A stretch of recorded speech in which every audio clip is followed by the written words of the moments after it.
کو، پھر آپ سامعین نماز جمعہ کے نمازیوں کو تقوی الہی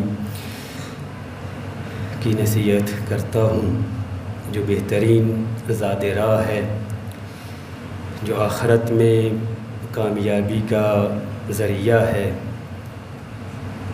جو اس دنیا میں بھی انسان کو مختلف حوادث سے بچا کر، مختلف آفات سے بچا کر آخرت میں کمال اور سعادت کی منزل پہ فائز کرتا ہے۔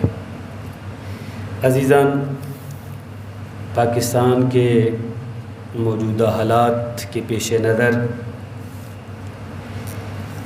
جو آج کل فضا ہے، میں کبھی کبھی ہم سوچتے ہیں کہ پیغمبر گرامی اسلام اپنے تبلیغ کے دوران کیوں اس قدر اہل بیت کے فضائل کو بیان کیا کرتے تھے؟ اگر آپ پیغمبر کی 23 سالہ تبلیغ کو مشاہدہ کریں تو آغاز بھی اہل بیت کے تعارف سے ہے، آغاز بھی امیر المومنین کی ولایت سے ہے، اور اختتام بھی امیر المومنین کی ولایت سے ہے، اور درمیان میں جتنی بھی زندگی ہے گزری ہے، وہ علامہ نقر کا ایک جملہ ہے، وہ فرمایا کرتے تھے کہ لگتا ایسے ہے پیغمبر کی سیرت کا مطالعہ کرنے سے اور جگہ جگہ پہ اہل بیت کے تعارف کروانے سے لگتا ایسے ہے کہ پیغمبر آئے ہی اہل بیت کا تعارف کروانے کے لیے تھے۔ پیغمبر کی بعثت کا مقصد ہی اہل بیت کا تعارف کروانا تھا۔ دیکھیے، پیغمبر گرامی اسلام نے جو بھی کام کیا ہے، جو بھی قدم اٹھایا ہے، جو بھی بات کی ہے، وہ اپنی امت کی اصلاح اور بہتری کے لیے کی ہے۔ اس میں کوئی شک نہیں ہے، سب شیعہ سنی اس بات پہ متفق ہیں کہ پیغمبر کا ہر قدم، ہر فعل، ہر بات اس بات کی گواہ ہے کہ وہ امت کی بہتری چاہتے تھے، امت کی نجات چاہتے تھے۔ جب ہدف پیغمبر یہ تھا، مقصد پیغمبر یہ تھا کہ میری امت نجات پا جائے، اور وہ روایت کے جملے ہیں کہ محشر کے دن بھی جب ہر نبی نفسی نفسی کا عالم ہوگا، ہر نبی نفسی نفسی پکارے گا، پیغمبر فرمائیں گے امتی امتی، میری امت کی بخشش ہو جائے۔ اب وہی نبی اپنی اس تبلیغ کے دوران اپنی امت کی نجات چاہتے ہیں، اپنی امت کی ہدایت چاہتے ہیں، فلاح چاہتے ہیں، لہذا وہ ہر وہ کام ایسا کریں گے جس سے امت نجات پا جائے، ہر وہ کام ایسا کریں گے۔ لہذا پیغمبر کی سیرت دیکھتے ہیں، پیغمبر نے جو اہل بیت کا تعارف کروایا ہے اور جگہ جگہ پہ اہل بیت کو پیش کیا ہے، اس کی مقصد یہ تھا، اس کی وجہ یہ تھی کہ یہی وہ ہستیاں ہیں جن کے دامن کو تھام کر تم نجات پا سکتے ہو۔ پہلا کوئی ایسا نہیں تھا کہ پیغمبر خواہ مخواہ کی اتنی حوصلہ افزائی کرتے ہیں اور جگہ جگہ پہ اہل بیت کا تعارف کرواتے ہیں۔ وجہ یہ تھی کہ تمام صحابہ کے درمیان آیت تطہیر نازل ہو رہی ہے، دروازے پہ کھڑے ہو کر بلند آواز سے کہہ رہے السلام علیکم یا اہل بیت النبوہ ومعدن الرسالہ ومختلف الملائکہ۔ کیوں؟ ویسے بھی تو بتا سکتے تھے، ہر دروازے ظاہرہ پہ آتے کھڑے ہو کے کہتے السلام علیکم یا اہل بیت النبوہ۔ وجہ کیا تھی؟ لوگوں کو بتانا چاہتے، صحابہ کو بتانا چاہتے تھے کہ جو مقام اہل بیت کا ہے وہ کسی اور کا نہیں ہے، وہ کسی اور کا مقام نہیں ہو سکتا۔ قبلہ شفا نجفی صاحب بھی بیان کر رہے تھے کہ اب ضرورت اس بات کی ہے کہ دشمن اس بات کے درپے ہو چکا ہے کہ اہل بیت کے فضائل کو جیسے پہلے کرتے رہے ہیں، یہ نہیں ہے کہ آج سے یہ شروع ہے یہ سلسلہ، اہل بیت کے فضائل کو چھپاتے رہے ہیں یہاں تک کہ وہ خلیل فراہیدی کا جملہ ہے، میں کیسے اس شخصیت کے فضائل کو بیان کروں، علی بن ابی طالب کی کیسے میں فضائل بیان کروں کہ دشمنوں نے خوف کی وجہ سے جس کے فضائل کو چھپایا ہے، اور ان کے چاہنے والوں نے، دشمنوں نے اپنی عداوت کی وجہ سے اور ان کے چاہنے والوں نے خوف کی وجہ سے اہل بیت اور امیر المومنین کے فضائل کو چھپایا۔ اس کے باوجود مشرق و مغرب میں علی بن ابی طالب کے فضائل ہی فضائل نظر آتے ہیں، چھپانے کے باوجود۔ اور آج بھی یہ فضا پاکستان میں قائم کی جا رہی ہے، یہ ماحول فراہم کیا جا رہا ہے، لہذا ہمارا حق بنتا ہے ہم اسی سٹیج سے، اسی منبر سے اہل بیت کے فضائل کو بیان کریں جو پیغمبر گرامی اسلام نے بیان کیے ہیں اور جن کی قرآن گواہی دے رہا ہے۔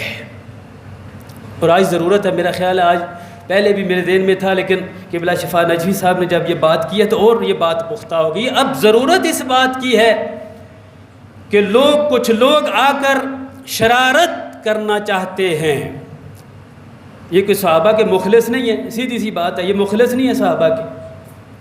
شرارتاً کیونکہ ایک چیز جو مشہور ہو چکی ہے اور یہ خبر ملی ہے کہ دھڑا دھڑ لوگ شیعہ ہو رہے ہیں اور اہل بیت کے دروازے پہ جھکتے ہوئے نظر آ رہے ہیں۔ انہوں نے کہا اب راستہ کیا ہے بھائی، کیا کیا جائے؟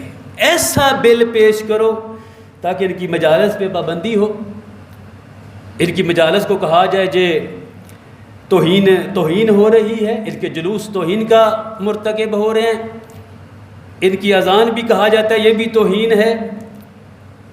لہذا اس ذریعے سے وارد ہوئے ہیں، صحابہ کی آڑ میں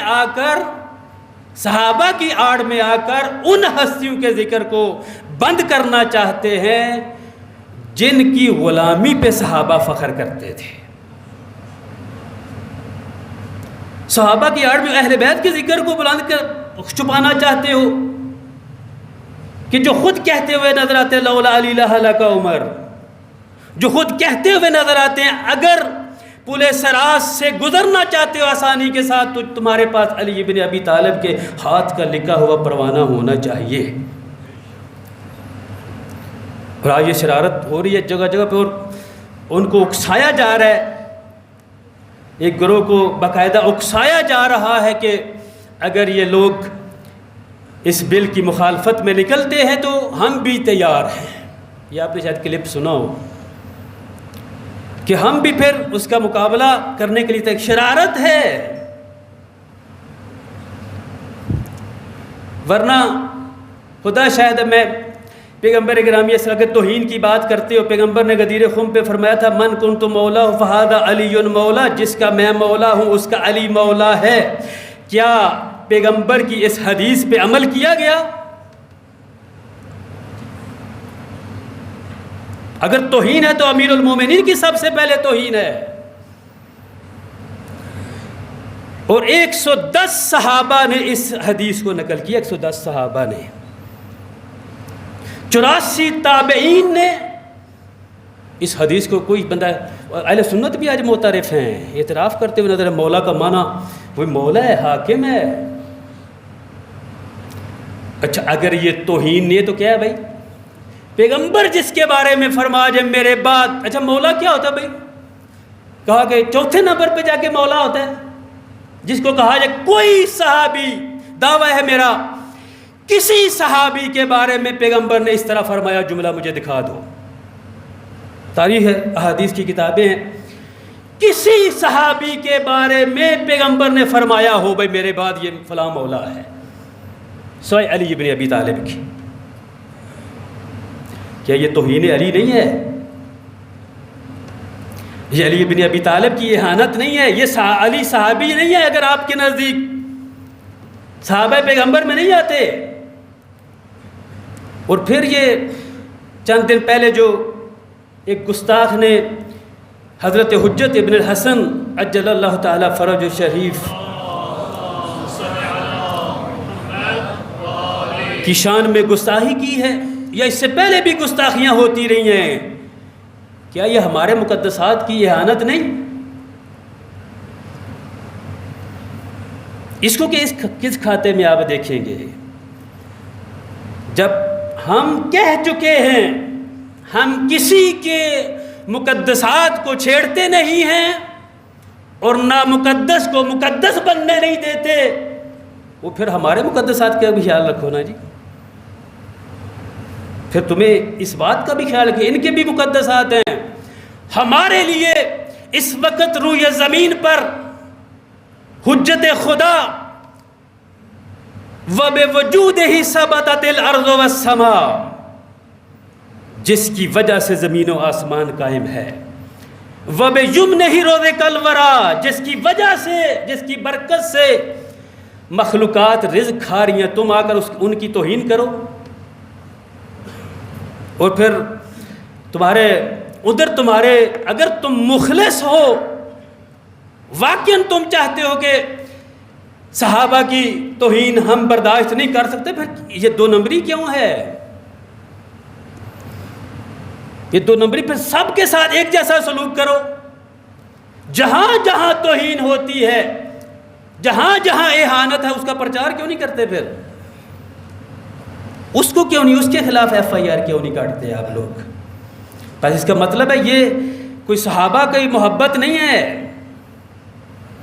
یہ فقط اس ملک میں انارکی اور انتشار پھیلانا چاہتے ہیں، اور ان کا کوئی مقصد نہیں ہے۔ اور آئے روز یہ کبھی کسی بہانے سے کبھی کسی بہانے سے ایف آئی آر کٹتی جا رہی ہیں۔ عزیزان، ہمیں بھی بیدار ہونا پڑے گا، وقت نہیں ہے اب سونے کا، اب جاگنے کا وقت ہے۔ اگر علماء نے بلایا ہے اور اعلان ہوتا ہے تو پھر آدمی کو کفن باندھ کے نکلنا پڑے گا۔ کیوں؟ اس لیے کہ اہل بیت کی عزت و حرمت کا مسئلہ ہے۔ آپ کہتے ہیں نا ہم جان بھی قربان کر سکتے ہیں اہل بیت کی عزت و حرمت پہ، آج وقت ہے۔ لبیک یا حسین کہنے کا عملی وقت اب ہے۔